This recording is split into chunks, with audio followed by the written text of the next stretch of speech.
हप्त्यावर घेतली असेल पालथी मेंदू, एखाद्यानं लय उंडा घेतला पुरीत खोड असेल, एखाद्यानं घेतलाच नाही लफडा असेल ऊर फाटच बोलणार, लय भंगार, आणि त्याच्यामुळे आपलं वाटोळ झालं. कधी धनाटायचा. अजून एक मुद्दा सांगतो, हे आपल्या माणसांबद्दल कधी आपण वाईट बोलू नये, तुम्हाला मान्य का सांगा.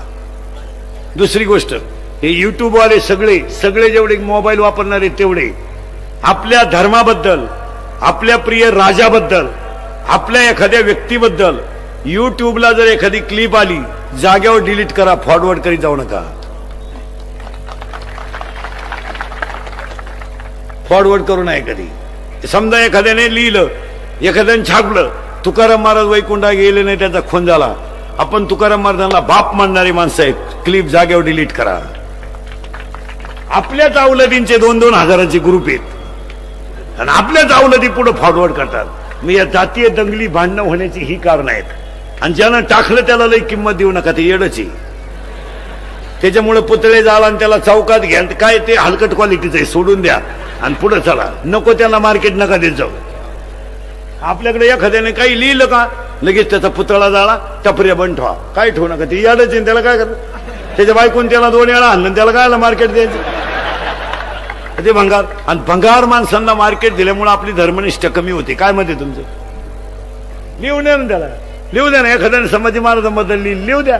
एखाद्याने तुकाराम महाराजांबद्दल लिहिलं, लिहू द्या ना. आपण तर धर्मनिष्ठ आहे ना, मग नको त्याला काय किंमत द्यायची गरज नाही. गावात हत्ती आला हे ओळखायचं असेल तर कुत्रा भुकला पाहिजे. कुत्रा जर भुकला नाही तर हत्तीचा अपमान आहे. हो, हत्ती येऊन कुत्रा भुका ना, कुत्रा असं नेट लावून भुकलं पाहिजे. जितका कुत्रा जास्त भुकेल तितका हत्ती मोठा. कधी भी स्वाभिमानाने जगायचं. भुके मरेंगे लेकिन आकड नाही छोडेंगे. वाघ फाडला, वाघ गोवा नाही, वाघ कळत होत मला.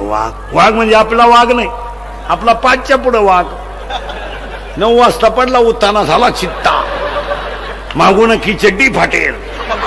पुढच्याला म्हणतो फडून टाकेन, फडून टाकेन, फडून टाकेन. मग ही कोण शिवीन? आपले वाघ नाही, आपले बिबटे. 9वीचं क्वार्टर पेत आहे, 9वीचं असं एवढं क्वार्टर पेट ती आवला